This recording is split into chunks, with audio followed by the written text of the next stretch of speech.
Shalom. Shalom, dá shalom para quem está do seu lado, fala shalom. Talvez ele não saiba o que significa, explica para ele, diga paz, prosperidade, plenitude, saúde. De novo, diga paz, prosperidade, plenitude, saúde. Agora de boca cheia, fala shalom. Glória a Deus, que alegria. Deus é bom, né, gente? Deus é bom demais. Eu quero que você abra a sua Bíblia em João, capítulo 4.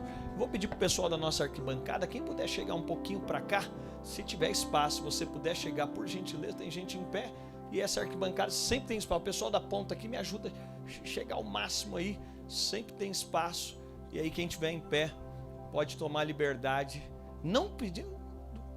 Tem alguém nos visitando aqui, gente? Tem algum visitante? Erga a sua mão se você está nos visitando. Aqui tem... Só eles de visitante? Não, o pessoal está com medo. Quero pedir que você fique em pé se você está nos visitando por um instante, só para a gente conhecer. Fique em pé. Gente, vamos aplaudir esses visitantes. Vai chegar você. Fique em pé um pouquinho que vai chegar até você.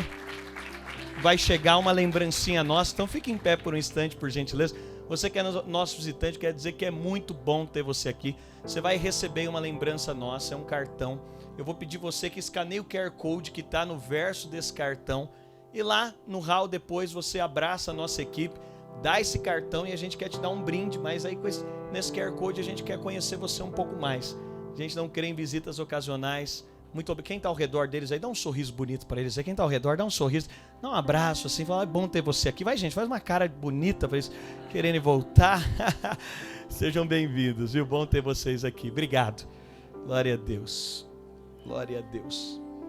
Hoje eu quero compartilhar com você hoje sobre olhe ao seu redor. Diga comigo, olhe ao seu redor. A gente vai fazer uma série aqui de 3 semanas chamada Segundas Intenções. Você sabe, quando nós olhamos para o Evangelho, nós vemos Jesus o tempo inteiro se movendo com segundas intenções. Ele olhava para as pessoas, então Jesus ele faz necessário passar por alguns lugares porque ele queria encontrar algumas pessoas. Ele cria situações e contextos para poder se mover e para poder tocar pessoas, para poder atingir pessoas, porque Jesus era movido de completa sensibilidade.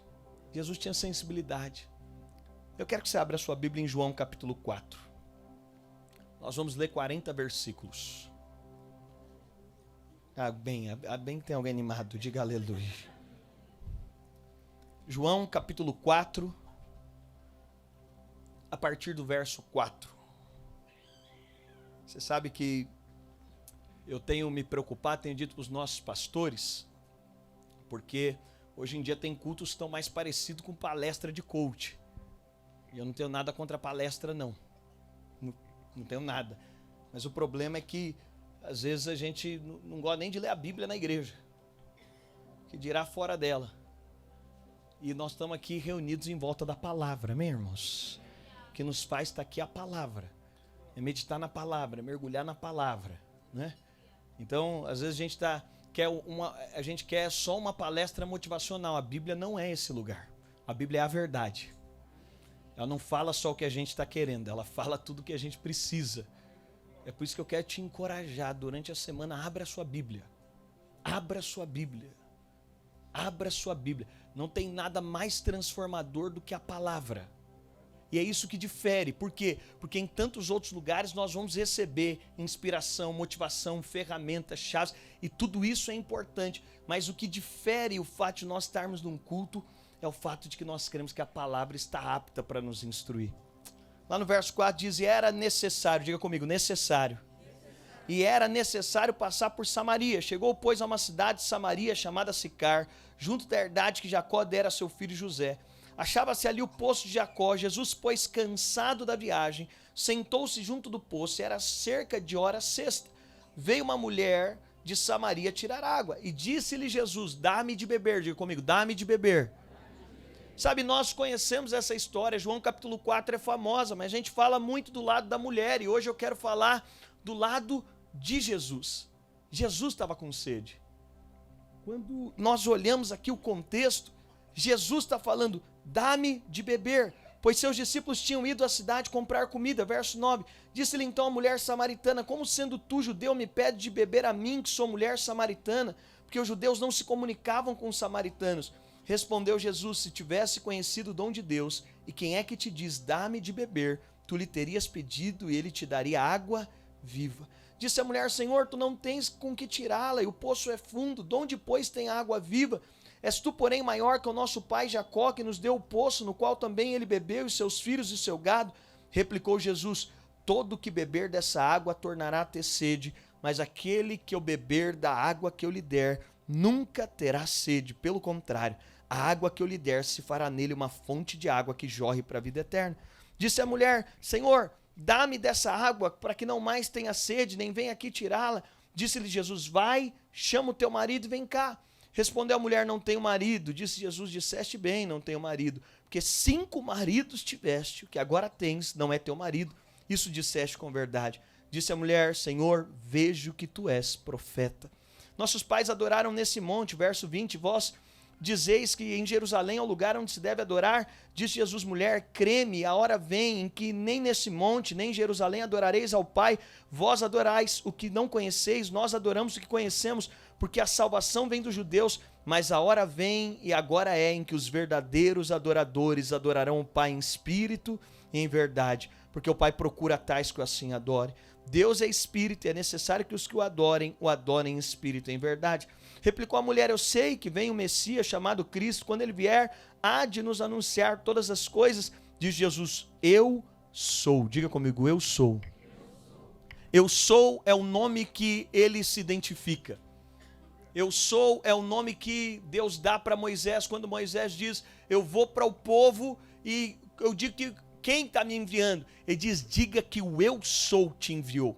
E por que o eu sou? Porque ele estava dizendo, se você precisar de vida, eu sou a sua vida. Se você precisar de provisão, eu sou a provisão. Se você precisar de cura, eu sou a cura. Se você precisar de cuidado, eu sou cuidado. Quando ele diz eu sou, ele está dizendo, eu sou exatamente tudo que você precisa. Ele está dizendo, diz Jesus, eu sou, eu que falo contigo.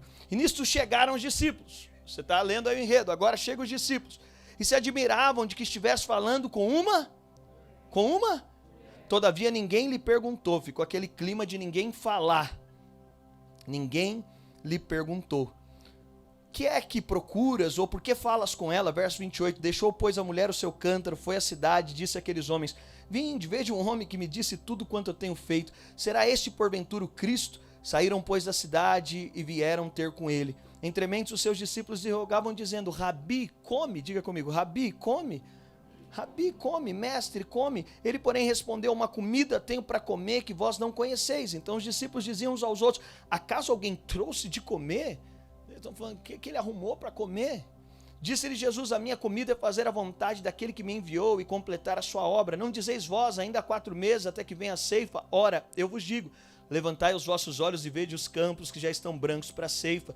Quem ceifa já está recebendo recompensa e ajuntando fruto para a vida eterna, para que o que semeia e o que ceifa juntamente se regozijem. Porque nisto é verdadeiro ditado, um é o que semeia e o outro que ceifa. Eu vos enviei a ceifar onde não trabalhaste, outros trabalharam e vós entrastes no trabalho. Você tem que dar um amém quando você ouve isso aqui. Ele está dizendo que você vai colher onde não plantou, aleluia. E muitos samaritanos daquela cidade creram nele por causa da palavra da mulher que testificava. Ele me disse tudo quanto tenho feito. Indo, pois, ter com eles, os samaritanos rogavam-lhe que ficasse com eles e ficou ali 2 dias. E muito mais creram por causa da palavra dele, e diziam à mulher, já não é pela tua palavra que nós cremos, pois agora nós mesmos temos ouvido e sabemos que esse é verdadeiramente o Salvador do mundo. Obrigado, Pai, pela tua palavra. Nós te louvamos pela tua palavra, porque ela tem poder de nos instruir, nos ensina a amar a tua palavra. Ensina-nos a ter a tua palavra como fonte de alimento. Ensina-nos a ter a tua palavra como fonte de vida. Nós reconhecemos que fizemos tantas coisas ao longo dessa semana, mas a tua palavra é mais elevada do que tudo. A tua palavra está acima de todas as coisas e nós te pedimos, instrua-nos com as verdades da tua palavra. Esse é o nosso desejo e esse é o nosso anseio. Em nome de Jesus. Amém e amém. Você sabe, João capítulo 4, nós já falamos tanto sobre essa mulher. E João capítulo 4 é tão marcante porque se trata de uma pregação tão especial de Jesus, teologicamente considerada a melhor pregação de Jesus. Teologicamente é uma pregação que tinha princípio, meio, fim, fala do evangelho completo. Jesus conseguiu transmitir o evangelho, ou quis, melhor dizendo, transmitir o evangelho completo para essa mulher. Mas você sabe, nós focamos bastante no aspecto da mulher que tinha sede. Mas quando nós entramos aqui no capítulo 4, no verso 7, diz: veio uma mulher de Samaria tirar água e disse-lhe Jesus: dá-me de beber. Quem manifestou sede antes aqui, gente? Jesus manifestou sede antes. Não foi a mulher, por mais que estivesse sedenta, antes da mulher manifestar que tinha sede, Jesus diz para ela: olha, eu que estava com sede antes de você. E quando Jesus vê aquela mulher ali, Jesus manifesta a sensibilidade dele, a sede que ele tinha. Jesus andava de forma completamente sensível. E nós corremos o risco. Você sabe que é um risco perder a sensibilidade. A sensibilidade nos ajuda de tantas formas. Quando nós falamos sobre sensibilidade, é a sensibilidade que nos demonstra o calor e nos dá sensibilidade para que a gente não se queima. É a sensibilidade que nos dá a capacidade de sentir o frio para a gente não morrer de hipotermia. A sensibilidade é uma proteção. E quando nós falamos espiritualmente também, a perca da sensibilidade faz com que a gente morra sem perceber. E aqui Jesus demonstra algo. E aqui nós temos um retrato de Jesus e os discípulos no nível de sensibilidade e de insensibilidade. Em João capítulo 4, Jesus, a Bíblia vai dizer que ele vai fazer uma rota. E agora Jesus está sensível ao ambiente, ele está sensível ao contexto, ele está sensível ao que está acontecendo. Jesus está se movendo nessa vida sensível. E agora, nesse olhar ao redor, Jesus está com uma sensibilidade. E quando eu olho para esse texto, eu quero aplicar aqui nessa exposição pelo menos 3 aspectos. O primeiro é que os discípulos, Jesus está esperando, os discípulos vão comprar comida, e era necessário Jesus passar por Samaria, mas você sabe, Jesus não queria promover só mais um evento, mais um contexto. Jesus estava programado para um encontro. Jesus ia encontrar uma mulher. Ele programa encontrar uma mulher. Agora ele programa encontrar uma mulher manifestando que ele tinha um desejo profundo. Ele programa encontrar uma mulher revelando que ele tem um desejo, e Jesus demonstra a sua completa sensibilidade em relação à dor daquela mulher.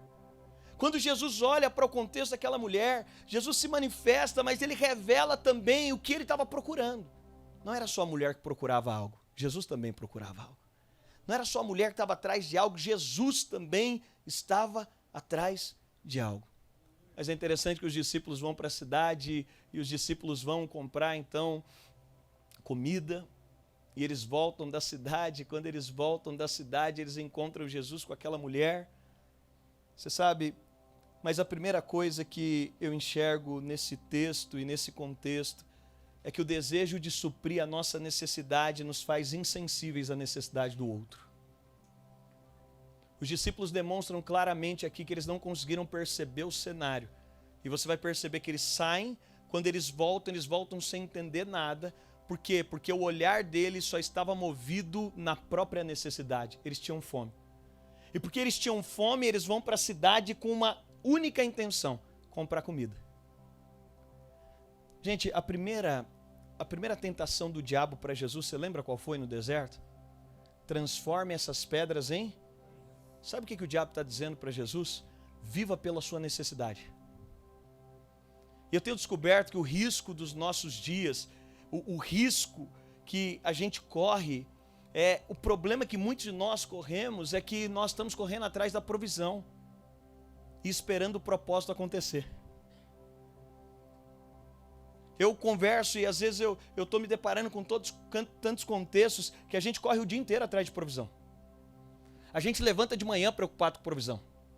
A gente está preocupado com o mês que vem, a gente está preocupado com o carro que vai trocar. A gente corre atrás de provisão, por isso perde o propósito. Qual o problema dos discípulos? É que eles estão correndo atrás de provisão. A maioria das pessoas não estão vivendo propósito porque elas correm atrás da provisão e esperam que o propósito aconteça, mas biblicamente é o contrário. Biblicamente você persegue o propósito e só espera a provisão. Biblicamente, quando você persegue o seu propósito, quando você persegue o propósito de Deus, é a provisão que bate na sua porta. Mas sabe qual é o nosso problema? É que a maioria de nós, você está atrás da provisão. Você está perseguindo provisão. Sabe qual é o problema dos discípulos? É que a insensibilidade deles faz com que eles vão atrás de provisão. Eles estão com fome e eles vão atrás da provisão, mas Jesus vai atrás do propósito. Jesus está falando, dentro disso aqui tem um propósito, eu vou atrás do propósito, e a provisão vai seguir o propósito, e não o propósito vai seguir a provisão. É nesse lugar que a provisão agora está alcançando o propósito. É interessante porque tudo que os discípulos querem é comer. E sabe qual é o risco da vida? É a grande tentação do diabo. Viva a sua vida transformando pedras em pães. Sabe o que é transformar pedras em pães? É o que os discípulos estão fazendo. Eles estão transformando a necessidade deles nesse lugar. E sabe o que me chama a atenção? É que quando o diabo diz para Jesus, transforme pedras em pães, alguém tem dúvida que Jesus tinha poder de transformar pedras em pães aqui, gente?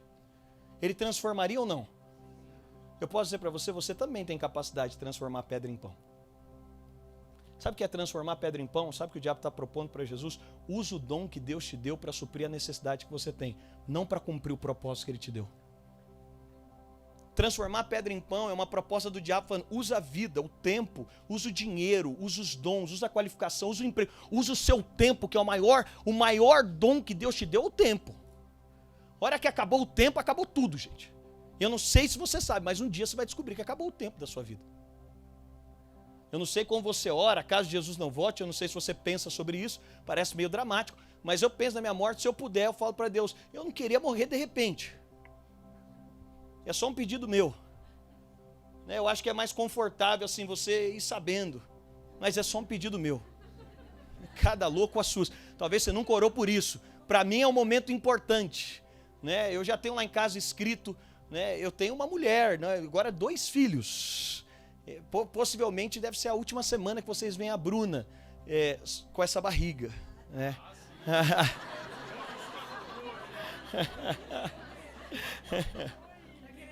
Não, de forma alguma. Mas você sabe, eu já tenho lá, já tenho escrito quem vai cuidar da minha esposa. Porque esposa muito jovem, fala, se acontece por agora, ela vai casar de novo. Quem é que vai ser o cara que vai ter que aprovar? Tem tudo escrito, gente. Não, mas você sabe, a gente julga que a gente vai ter tempo demais. E a gente corre o risco da vida de ficar correndo atrás de provisão o tempo todo. Os discípulos manifestam que eles tinham fome e eles sobem a cidade, mas eles focaram tanto na comida que eles esqueceram o mais importante. O propósito de Deus para eles era, os campos estão brancos, mudem o mundo. Eles voltaram até Jesus, eles tinham pão, mas não tinham padeiro. Eles estavam tão focados na provisão que eles não entenderam o que tinha por detrás da provisão. Eles estavam tão focados, sabe, quando a gente só quer o pão da mão das pessoas, nós perdemos a capacidade de olhar para elas. Quando tudo que a gente quer é só pão, a gente não tem capacidade de entender que quando nós estamos subindo para a cidade, e o apelo de Jesus aqui para nós é deixar um contraponto de que fome a gente tem. Jesus vem para traçar um contraponto em João capítulo 4, da fome que tinham os discípulos e da fome que ele tinha. Ele quer confrontar os discípulos numa manifestação de fome, e ele está dizendo para os discípulos, é o mal da nossa era. A gente vai ficar correndo o tempo inteiro atrás de provisão, mas deixa eu dizer para você, quando nós estamos focados no propósito de Deus, você vai entender o seguinte, os discípulos foram atrás de comida, eles só queriam a provisão, eles não entenderam o que Deus queria fazer. Quando eles chegam para Jesus, eles falam, Rabi, come. Come. Se alguém está acostumado aqui em cargas de jejum, todas as pessoas que estão ao seu redor, elas querem que você come. Você está jejuando, aí eu fiz 40 horas de jejum nesse fim de semana com o Richard e o Davi, mas não contei para a Bruna. Esqueci. Aí a gente foi para o almoço, o que ela falou? Come. Eu falei, não vou comer. Não, come. Aí chegou, ela falou, na janta você vai comer, né? Eu convivo com meu pai que sempre está em maratonas de jejum. É interessante porque é bom você ver o outro comendo. Os discípulos estão querendo falar para Jesus, Jesus, come. E qual que é a resposta de Jesus diante desse contexto? Quando eles estão dizendo para Jesus, Jesus, come. O que Jesus responde para eles? A minha comida não é essa. A minha comida é fazer a vontade do meu Pai. Mas sabe o que acontece? Quem vive por propósito? Os discípulos queriam a provisão. Mas Jesus vivia por propósito. Os caras foram para a cidade buscar comida. Eles tiveram que pagar pela comida, sim ou não? Tiveram. Não está na Bíblia, mas é óbvio. Jesus, acontece um movimento de salvação na cidade. Jesus entra na cidade e toda a cidade se converte. Eu te pergunto, Jesus teve que pagar comida? Você acha que Jesus teve que pagar hospedagem? Ele ficou por 2 dias na cidade e a cidade não queria deixar o cara embora. Eu não sei você, mas quando alguém vai na minha casa e eu não quero deixar ele embora, eu vou colocando comida pela frente. É ou não é? Você vai colocando comida, você vai apresentando propostas. Não querem deixar esse cara embora, por quê? Porque ele vive por propósito. E quem vive por propósito agora tem toda provisão. Se você viver por propósito, a grande estratégia do diabo é fazer a gente viver pela provisão. Gente, nós estamos no mês 5. E às vezes a gente está tanto... E o que demonstra se a gente está vivendo só por propósito? O que expressa é, a gente está olhando por detrás de quem está nos dando as mãos? Porque uma vida movida por propósito, agora a gente está na perspectiva de olhar para as pessoas. É o mês 5. Eu não vou perguntar aqui quem já teve a experiência de ganhar alguém para Jesus nesse ano. Mas quando fala de provisão, a gente levanta mais cedo, a gente dorme mais tarde, a gente faz a jornada que for. Quando fala de propósito, a gente fica incomodado.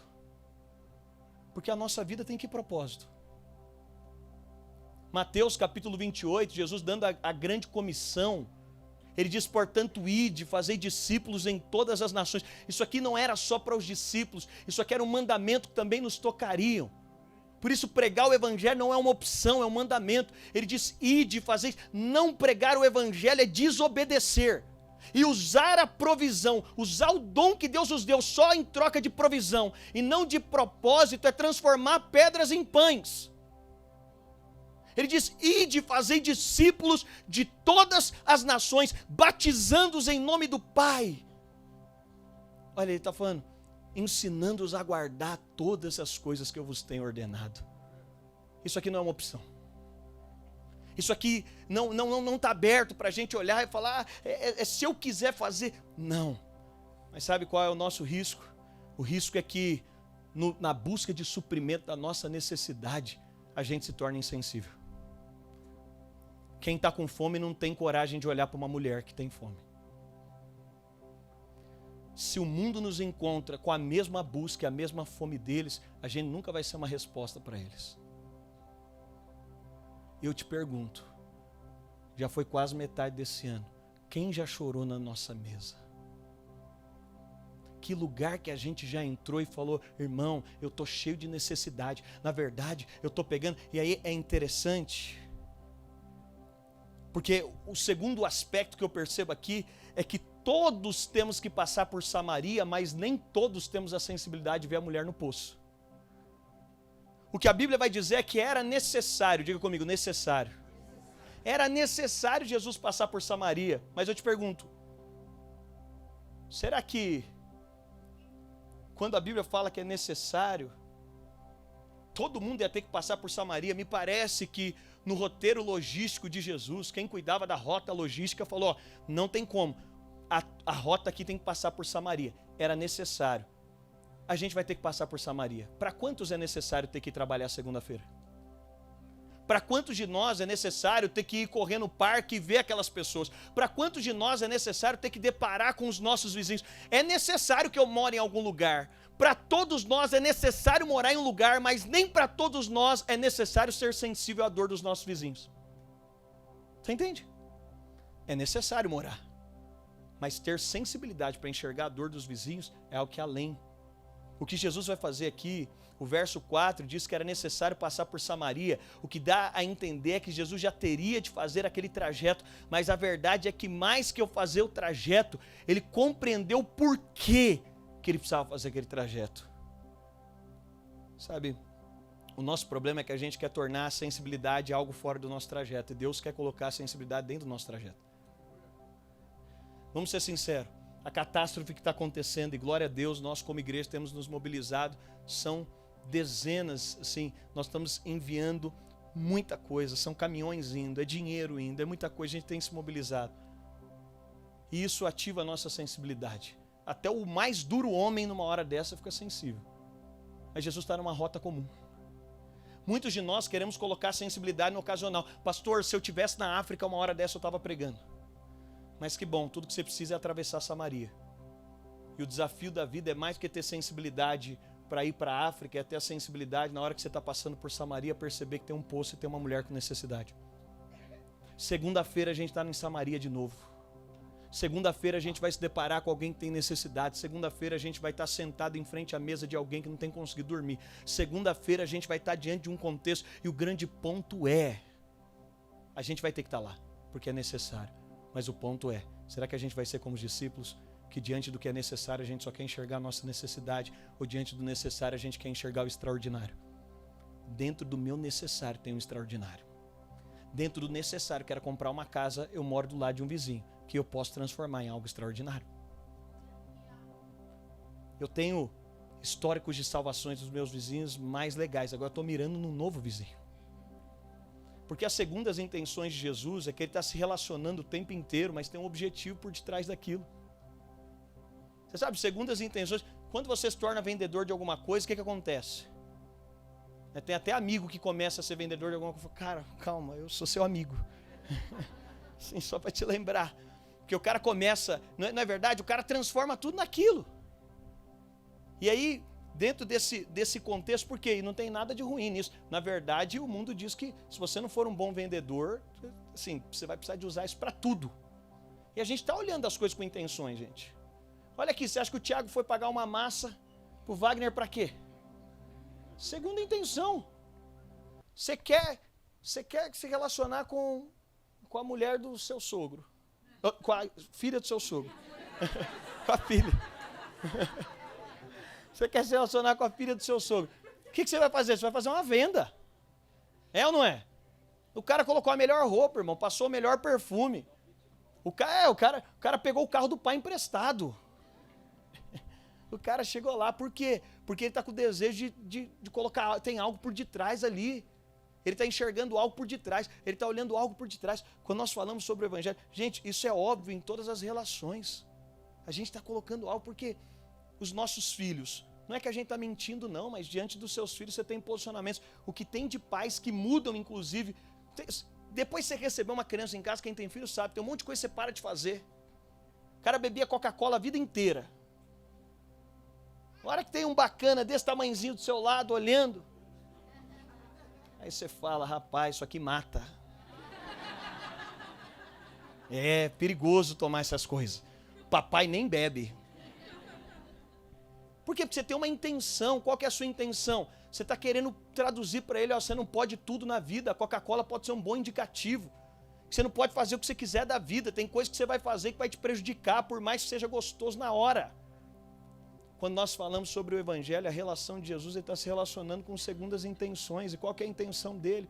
É de ver a salvação, é de ver a transformação. Agora eu pergunto, eu estou no auditório aqui de gente tão inteligente, gente tão capaz. E se a gente começasse a pensar com mais segunda intenção de como Jesus pode encontrar alguém, de como ele pode restaurar alguém, se a gente começasse a esbarrar nos nossos vizinhos e ficar ali no hall conversando um pouco mais, e se a gente, agora estou mirando um vizinho, lá eu falei, agora é tudo segunda intenção. Por quê? Porque de trás daquilo eu estou falando, Jesus vai me dar uma oportunidade de entrar em um determinado momento. Ele vai me dar a oportunidade de pegar uma situação, de entrar numa situação, de colocar, de pôr. Você sabe, os discípulos, eles não perceberam que no meio do ordinário, no meio do necessário da vida, existe o extraordinário. Existe um caminho para que a gente possa ser um canal. Existe uma oportunidade para que a nossa vida possa ser um canal. Mas você sabe, aqui por fim nesse texto, a Bíblia vai dizer que os discípulos chegam e eles ficam chocados que Jesus está falando com uma mulher. Como é legal o fato de que quando você é sensível, você faz coisas inusitadas. Eu me lembro que eu estava fazendo compras, e eu estava fazendo compra no atacado, eu estou colocando as compras no porta-mala, e eu estou fazendo uma compra para a igreja. E aí, eu estava no meu necessário, eu estava fazendo uma compra. E aí eu estou ali, acho que a Bruna estava comigo, chegou um mendigo para me pedir. Aí eu falei, rapaz, eu não sei não, você tem alguma história com Jesus? O cara já ficou emocionado. Aí ele falou, rapaz, eu tenho família, aquelas pessoas estão em situação de rua, mas que tem família, tem profissão. Eu falei, não dá só para pregar para esse cara hoje. falei para ele, você fazia o quê? Ele falou, eu era sommelier e eu perdi a vida assim. Eu falei para o Bruno, eu vou dar um jeito na vida desse cara, vou levar ele embora. Nós vamos dar um banho nele, vou arrumar um emprego para ele. Nós vamos levar ele a ter uma experiência com Jesus. Levamos ele. Passou lá o fim de semana com a gente. Eu falei, agora vou comprar um terno para ele. Mas não estava legal ainda assim. Uma das situações mais constrangedoras da vida foi ele tirando o sapato dentro da loja de terno. Que situação. Eu sei que você está olhando com uma cara contristada, a minha foi envergonhada lá mesmo. E eu assim, meu Deus do céu, o que eu estou fazendo? Mas a sensibilidade te leva a fazer umas coisas, é ou não é? Quando você está sensível à dor do outro, aí você pergunta para mim, pastor, ele mudou totalmente de vida? Não sei, irmão. Mas eu sei que um dia ele vai poder lembrar que um cara resolveu, né, eu fui atrás de emprego para ele, para os caras sabendo, ó, é o seguinte, eu acabei de pegar o cara na rua. Mas se alguém quiser abrir uma oportunidade de emprego para esse cara, era necessário eu fazer compra, mas não é necessário eu me importar com mendigo. É necessário eu morar num prédio, mas não é necessário. E a sensibilidade nos faz fazer algo além do habitual. Quando eles chegam, eles veem Jesus falando com aquela mulher e aquilo impressiona eles, porque eles falam, homem não fala com mulher, judeu não fala com samaritano, e Jesus está falando com ela. Aquilo ali marca os discípulos. Deixa eu te perguntar, será que a nossa sensibilidade tem marcado as pessoas? Se nós queremos marcar as pessoas, sabe, nesse lugar de levar o amor de Jesus, eu sei que nós vamos ser tentados a ficar a vida inteira olhando só para a necessidade que temos, e eu sei que são muitas, mas eu digo para você o seguinte, quando a gente começa a viver por propósito, quando a gente se move naquilo que sensibiliza o coração de Deus, e a fome que o coração que Jesus tem, a gente começa a ver provisão chegando para a gente. É quando a gente se move nesse lugar, e agora a gente está olhando para o nosso contexto, e a gente está movido em completa sensibilidade de olhar e falar, eu posso me mover em sensibilidade. Gente, o evangelho não se prega só como atitudes, como você tem ouvido tanto. O poder do evangelho está na ministração da palavra do evangelho.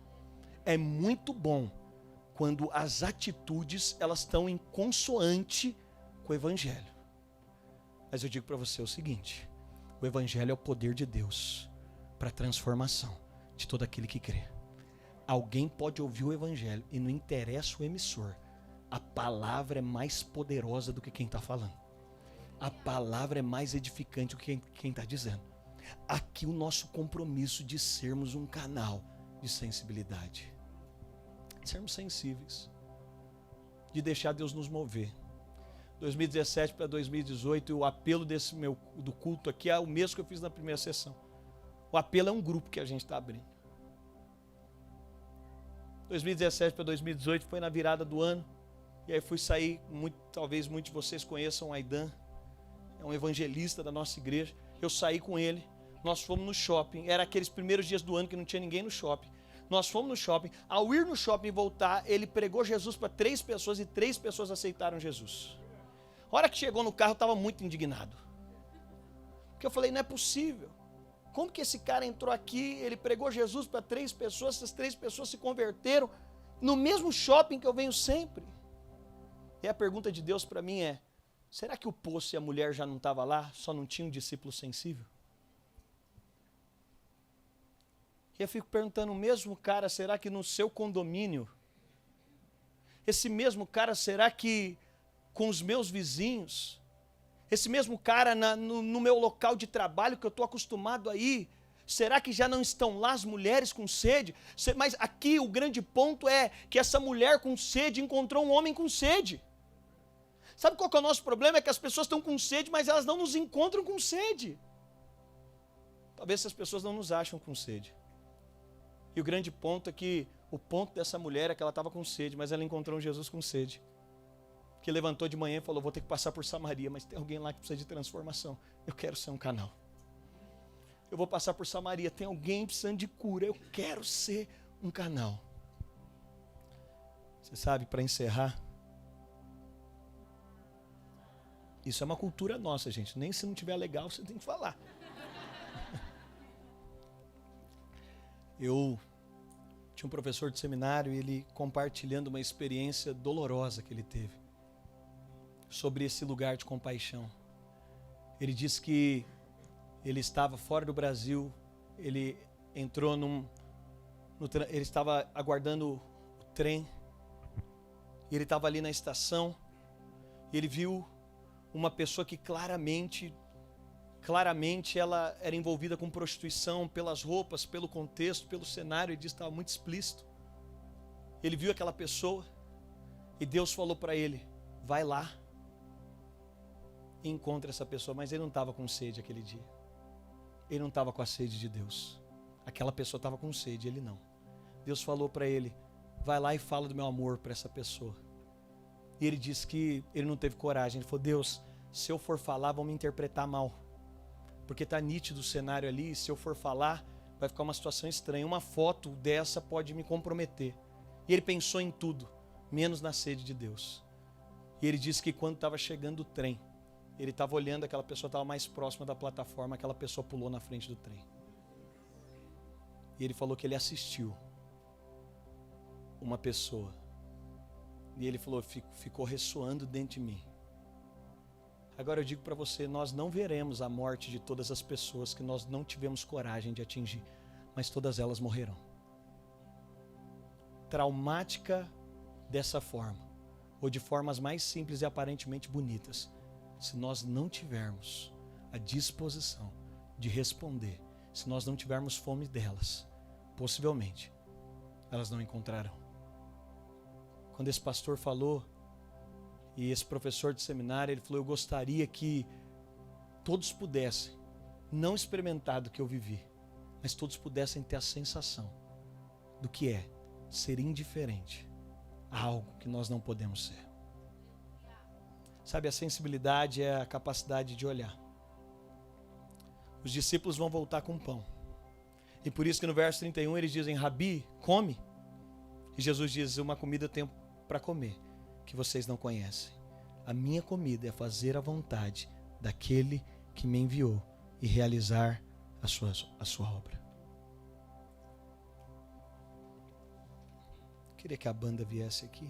Jesus, no verso 35, diz: não dizeis vós que ainda há 4 meses até que venha a ceifa? Eu vos digo, levantai os olhos. Diga assim comigo: levantai os olhos. Vede as terras que já estão brancas para a ceifa. Eu não sei o que a gente está esperando, gente. Mas eu acho que a gente deveria sair de casa com mais sede. Eu não sei qual é o pão que a gente está atrás. Mas a gente deveria sair de casa menos preocupado em comer pão e mais preocupado com o propósito. Eu não sei o que tem nos movido.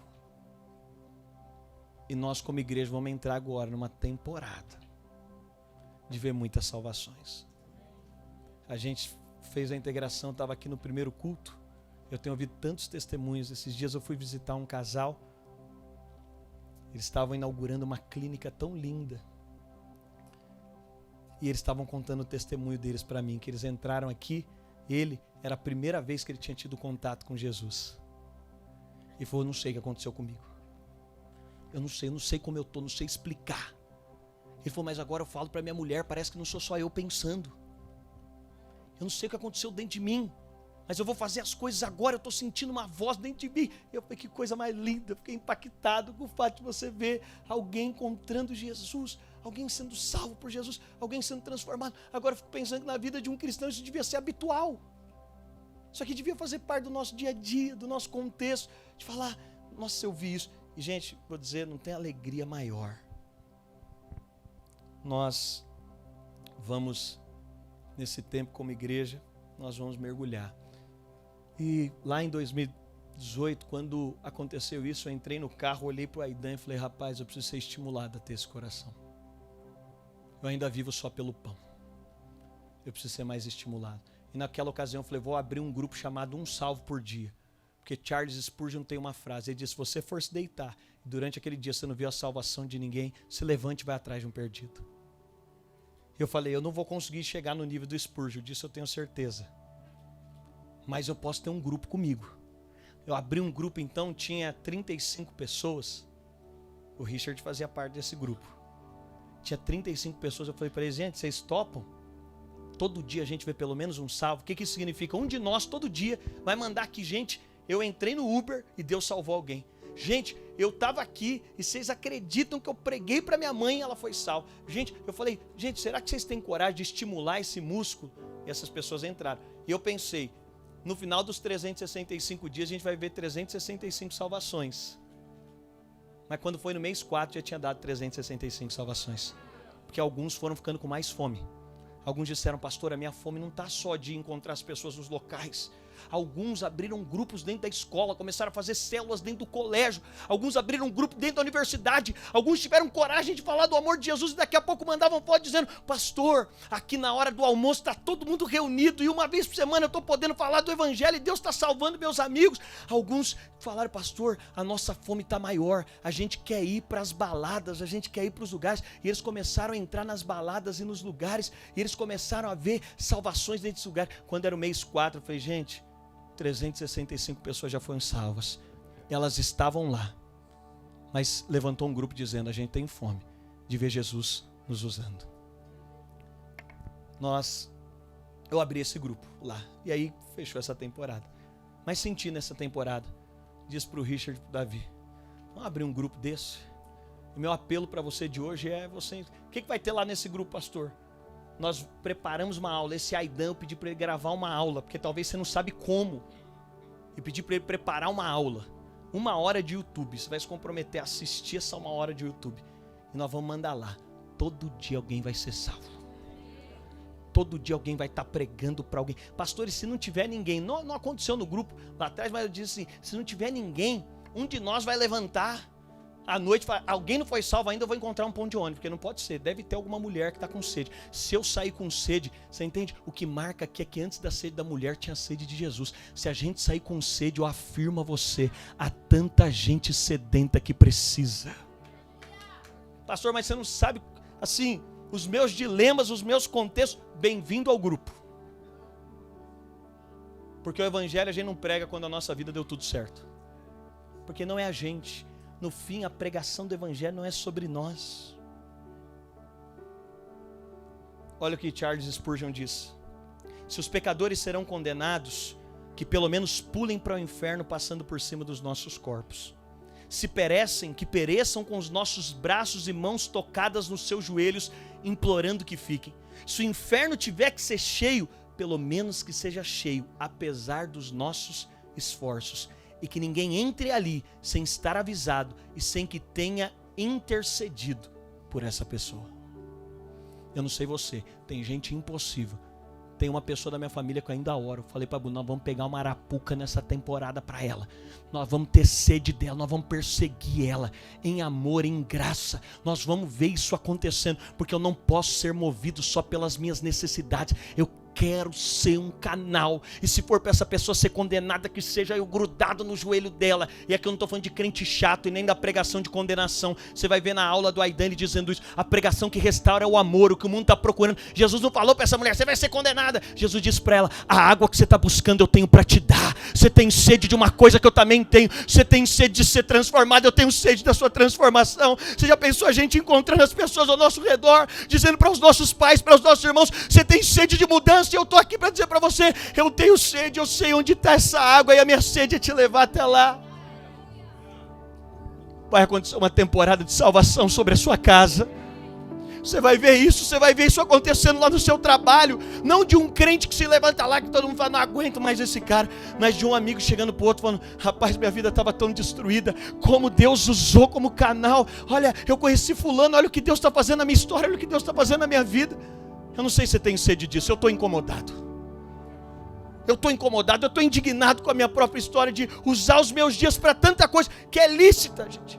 Que é lícita, que é de direito, que é levantar cedo para trabalhar, para colocar uma roupinha mais bonita, para cumprir os gostos da minha senhora. É lícito. Mas quer dizer, existem coisas mais sublimes, que no meio de Samaria, Jesus me encontra disposto a ter sede daquilo que ele tem sede. E o que eu quero declarar é que as mulheres samaritanas, elas encontrarão discípulos com sede. Elas encontrarão pessoas com desejo de dizer para elas. E aí eu quero te falar, quando você conecta com a fome do coração de Deus, quando você se conecta com aquilo que Ele tem fome, a provisão chega até você. Quando você se conecta com aquilo que Ele tem fome, quando a gente passar a olhar e falar, Senhor, aonde está hoje? Eu vou chegar lá quando a nossa oração for essa. Senhor, eu vou entrar na sala da universidade hoje, mas tem gente lá precisando. Eu não sei como fazer, mas se o Senhor puder me usar, eu tenho coragem, porque eu estou com sede, eu estou com desejo. Eu não vim para essa universidade à toa. Nós temos dezenas de universidades que tem lá grupos que chamamos de drops, de jovens corajosos que estão dizendo: aqui dentro tem uma juventude com sede, eu estou aqui para responder a sede. Lá dentro da sua empresa, Deus está te levantando para responder a sede. E sabe o que vai acontecer? Nós vamos criar uma atmosfera, porque no mês de junho nós queremos fazer casas de paz, nós queremos entrar em casas, nós queremos, gente, é tão doido esse negócio de entrar em casa e falar: como assim, pastor? Nós vamos fazer uma mobilização para dizer: quem quer receber oração, nós vamos lá na sua casa durante 3 semanas, a gente quer orar por você. Aí você fala: pastor, quem vai ir? É você? Não, nós vamos, você vai lá. E eu semana que vem, spoiler, vou te contar um dos testemunhos mais poderosos que eu tive. É que eu falei para a igreja lá em Santo André, nós tínhamos, acho que 300 casas foram abertas. Eu falei para aquele povo, para aqueles irmãos, eu disse: nós vamos entrar nas casas. Aí no final do culto uma irmã me chamou e falou: pastor, a minha casa, a casa do meu pai é a pior casa que alguém pode entrar. Meu pai odeia crente, meu pai odeia igreja, meu pai odeia qualquer contato. Meu pai, eu já tentei evangelizar ele ao longo de toda a minha história. Sabe qual casa eu fui? Eu bati na porta da casa do cidadão, sem ele saber que eu estava lá. Quem tem sede, irmão? A Alessandra me levou enganado, que era filha dele. Quando eu entrei na sala dele, ele falou: pode ir embora da minha sala, o que você está fazendo aqui? Eu odeio o pastor. Não tem, pastor é tudo bandido para mim. Ele falou para mim: eu jamais vou entrar numa igreja, nunca entrarei numa igreja. Se eu sou homem, eu nunca vou entrar numa igreja. Depois de 3 meses que eu comecei a ir na casa dele, sabe quem estava no culto? Eu olhei chegando, sentando. Aí ele chegou no final do culto para mim com um canhotinho de cartão. Falou: sabe o que é isso aqui? Hoje eu paguei a língua 2 vezes. Falei que nunca ia entrar numa igreja. Minha família está me vendo entrar aqui. Mas a segunda, eu disse que nunca ia dar dinheiro para pastor. Hoje eu dei uma oferta e a minha oração foi: eu queria ter tanto dinheiro para comprar e para bancar o seu ministério, de forma que você não precisasse de mais ninguém. Falei: que coisa boa. Mas sabe por quê? Porque começa com a sede de Jesus. Essa ideia de propósito, irmão, que você vai ficar sentado aqui, Deus vai mandar seu propósito, vai bater. Eu não conheço ninguém que Deus foi lá, vai te puxar força, não. Provisão chega na sua porta, propósito não. Propósito, você se levanta falando: eu vou ser um canal. Essa cidade precisa, gente. Ela precisa. E o que eu quero te encorajar é: vamos ver salvações acontecendo. Vamos ver, gente. Vamos ver, Richard. Vamos ver Jesus tocando pessoas como nunca antes. Vamos ver Jesus alcançando pessoas como... Vamos ver, gente. Hoje vai o grupo lá para você. Eu quero te encorajar. E sabe por quê? O lugar que você toca eu não posso ir. As pessoas que você alcança eu não posso alcançar. A escola que você vai eu não estou. A universidade que você faz eu não faço. O local de trabalho que você está, o poder, o nível de pessoas, a realidade. Talvez a sua realidade aquisitiva eu não alcanço. Porque é alta demais, porque é baixa demais, porque é longe demais, porque é perto demais. Não sei. Mas eu quero dizer, nós vamos ver uma onda de salvações. E tal qual Spurgeon falou, se quem tiver ao nosso lado vai ser atingido por alguém que tinha fome de salvação, que fez de tudo com todo esforço. Paulo falou: eu fiz de tudo, eu fiz de grego para os gregos, eu fiz de sábio para os sábios, eu fiz de ignorante para ignorante, a fim de que todos, hein, Bruna, nós vamos fazer o Silvio, nós vamos assim grudar no joelho do meu sogro, que eu tenho orado ao longo dos últimos anos, mas você vai ver ele se convertendo aqui. Nós vamos grudar no joelho dele, amando, constrangendo, aproximando, servindo, porque nós veremos Cristo nos usando, porque nós temos fome. Põe sua mão na posição de receber.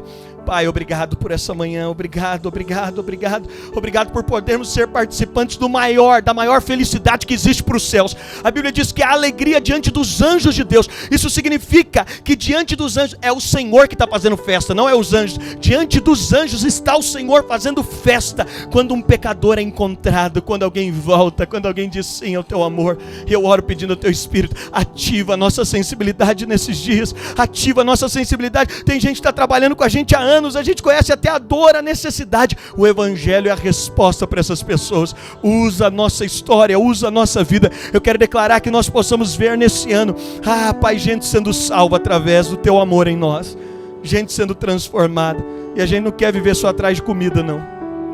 A gente quer se mover por propósito.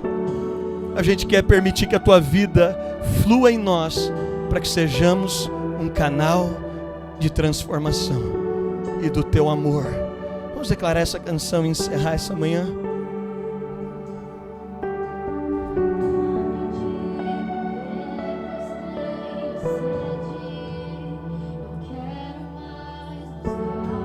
É assim que as pessoas estão, gente. Essa música éramos nós, já não somos mais nós. Nós já encontramos essa